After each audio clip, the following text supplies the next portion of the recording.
some more Danganronpa. So, yeah, let's just continue straight on where we left off. I need to ask her about the pocketbook I found in that locker.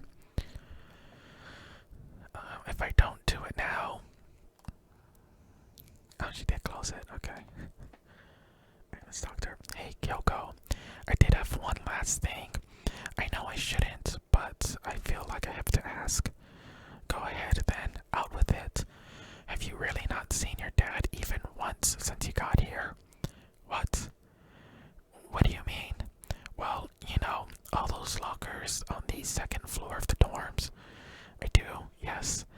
But to get into any of the lockers, you need the handbook of whoever the locker belongs to. Actually, I managed to get them open using that emergency handbook. The one you found in the headmaster's hidden room. So, did you find anything worthwhile in the lockers? I found a pocketbook, and after looking through it, I think it must be your pocketbook. What makes you say that? Like I said, only the locker's owner should be able to get into it, right? I can't imagine those lockers belong to any of us. After all, we only got access to that area just recently. What I'm saying is, there's no way I could have had access to any of those lockers. And if I did have a pocketbook, why would I bother putting it in a locker? Everything you just said makes perfect sense, but there was something written inside. It was about the headmaster, about your father. Could that mean that video is real too? Video? Makoto, I think everything is finally starting to fit together to reveal a cohesive picture. Although, I'm afraid that picture might be worse than anything we could have imagined. What are you talking about? I need to go investigate those lockers right now. I need to confirm what you just said with my own two eyes. Oh, let me give you the headmaster's handbook. That way you can.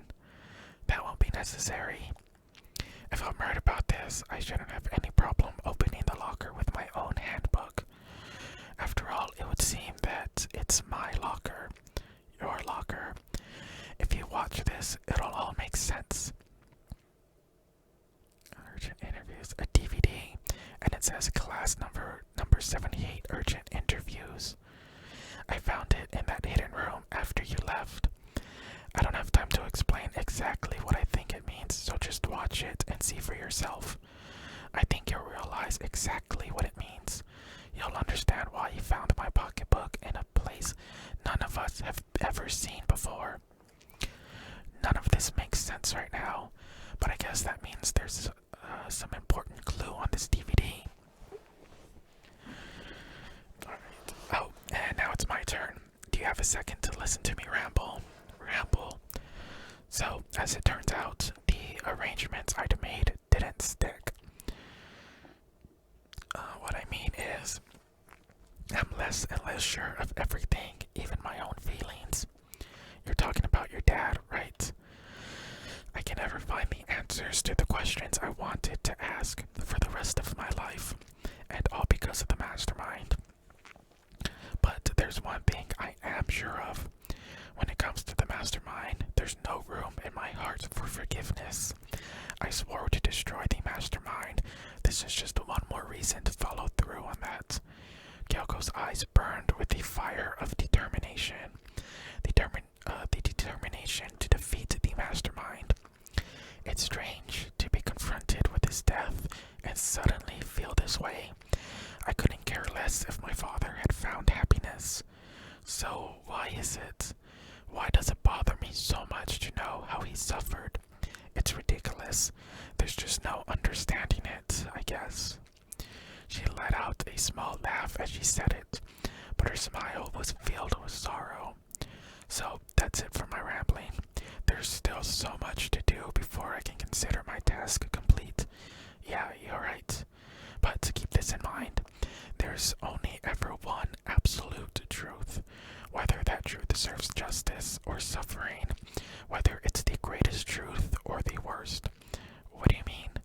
Even if the truth you uncover is filled with hopelessness, you still can't give up hope. Absolutely not, because all I can do is keep moving forward. That's pretty much all I'm good at, you know? Indeed.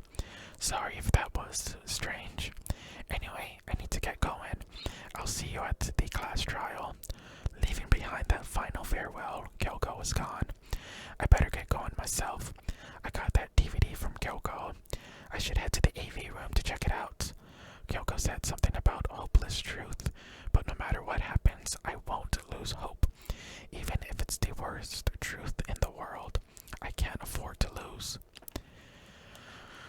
Alright, so before we go take a look at the DVD, I want to go talk to Aoi. I think she's the only other person we haven't talked to yet. Is she in here eating donuts? Come on. Alright. So, this is where you've been hiding. Listen, I was hoping to talk to you. Makoto. Sorry, gotta go. Yeah, she's not talking to us either. What? She ran off so fast I didn't even have time to ask her to stop. Hina, why? Why won't you talk to me? Okay, yeah. I figured she wouldn't talk to us either, but yeah. Decided to try anyways. Alright, let's make our way to the AV room. I think it's on the, yeah, right here. Let's see. Right behind us. Okay, there we go.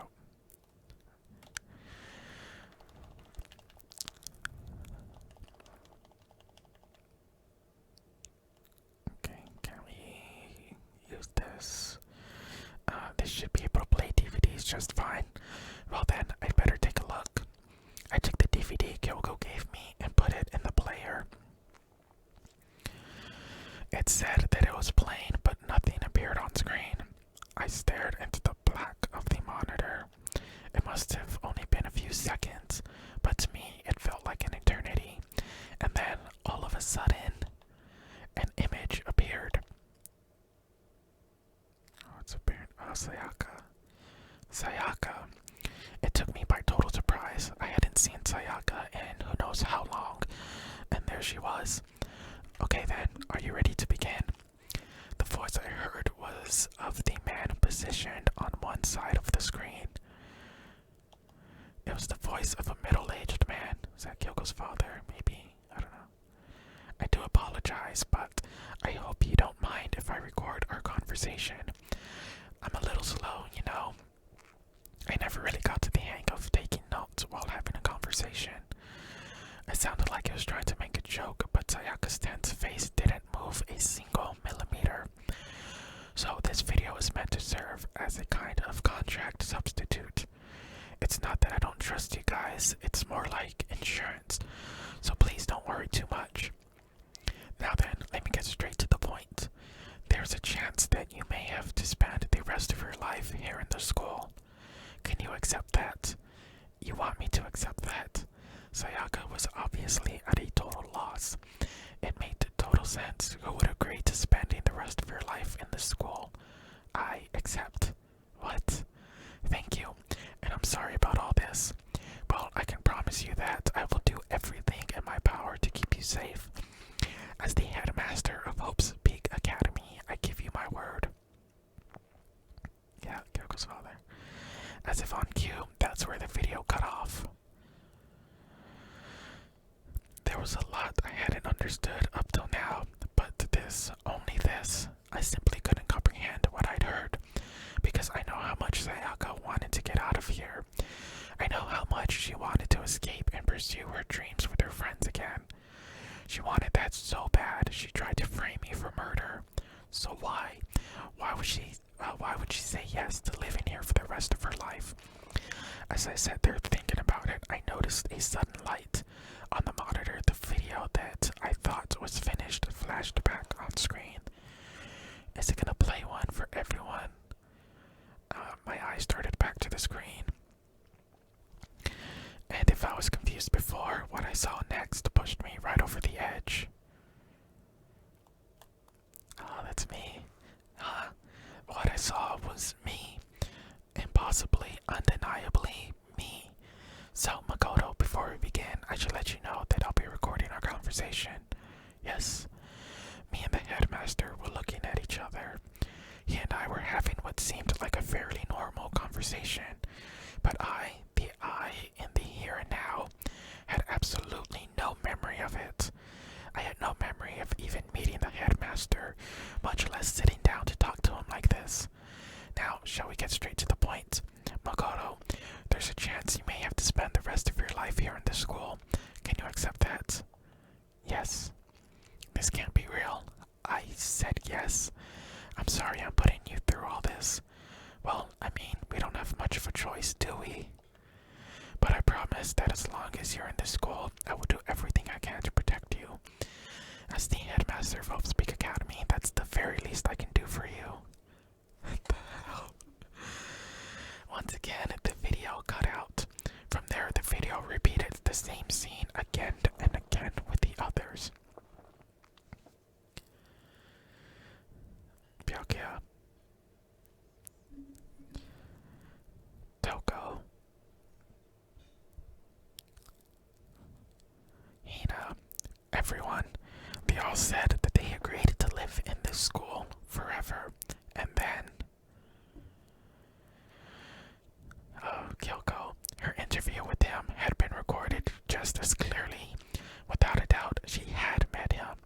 She'd sat down with the headmaster of Hope's Peak Academy, her father, and when he asked her his question, she answered the same as everyone else. She accepted a life within the school. Just as Kyoko's interview was wrapping up, the monitor suddenly went black. Huh? It wasn't just the monitor, the DVD player itself had apparently turned off, which of course meant that the DVD wasn't playing anymore. Oh, what the heck just happened? Oopsie, looks like it broke out of service. What? It just so happened to break just now. Now then, win doesn't matter. Failure can strike anywhere, anytime. That's what failure is, right? You asshole. Failure my ass. You cut the power on purpose. Well, whatever. Even if I watched the whole thing, it'd just be more of the same. He asked them the question, and they all answered yes. I couldn't help myself. I let out a huge, exasperated sigh, but as I did, I remembered something. I fainted too, and when I woke up, I noticed a strange feeling of separation within myself, a disconnect. Thinking back on it now, at that point my memory was gone. At that time, I'd forgotten. I couldn't remember why I'd come to this school, and I couldn't remember what my ultimate ability was. But what made you forget all that? Strange, isn't it? It's hard to imagine it happened by chance. It seems much too convenient. A convenient outcome. Something that seemed to obviously work in favor of the mastermind. So, does that mean I've lost my memory too? What about the others? Have we all forgotten? Or ding dong, bing bong. Is it time? For anything that has a start, there has to be an end. And if the end comes, then that means it's time for a fresh start. There's no night that doesn't have a dawn, although that dawn is totally pitch black. There's no storm that won't eventually end. Of course, then that leads to drought. But as I said, every end is the promise of a new beginning, which is why I'm sure we'll get to meet again, because the end is only the beginning. Anyway, let's get started. The beginning of the end of the class trial. Everyone gather once again at you-know-where. It's about to begin again. The class trial is going to start. The final class trial. The last time all our lives will be on the line. The last time hope and despair are on the line. I don't have a choice. I have to do this. Okay then. This is the end. Okay. I guess let's head inside here. I guess I'm the first one this time. You're early, Makoto. Does that mean you feel prepared? Yeah, for now at least. But where's everyone else? Why aren't they here yet? Don't worry, I'm sure they'll be here soon. And just like she said... Oh, Byakuya appeared. Byakuya. Byakuya. They arrived one after another, all in the same state of shock. Hina. Hito. Silence. And it wasn't any normal silence. It was the deafening silence of fear and suspicion. It was like the first class trial. I'm late. Strong silent master, so wonderful, so cool, so hot, my loins are ablaze. Now listen, everything will be just fine if you leave it to me. With my sharp scissors in hand, I'll stab and gouge and shift the master of evil. But I thought you couldn't kill anyone but adorable little boys.